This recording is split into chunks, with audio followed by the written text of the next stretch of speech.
закидывайте, не закидывайте, это нельзя. А что случилось? Да кинул! Я выйду, Анастасия!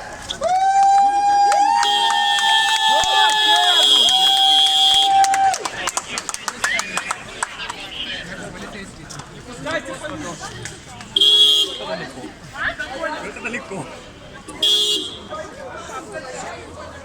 Что случилось? Что случилось? Хтось їй сам кинув посольство. А,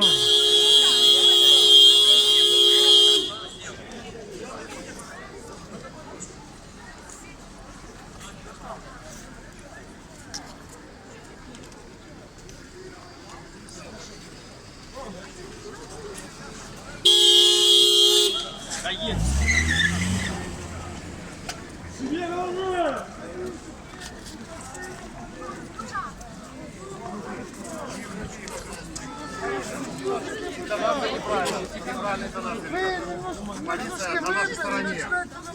Їхала машина поліції, навіщо характер перед Що чим винувата машина поліції? А зачем Хлопці начал задержание? працюють! Працівники поліції працюють, машина їде на вихід.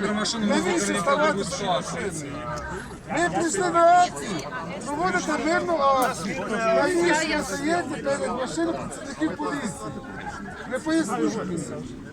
Для того, чтобы не догнали человека, который А ви начинает... звідки знаєте, куди машина їде? А може машина їде на виклик? Машина стояла здесь, все это было. Машина може бути виклик. Машина, которая стоит здесь, официально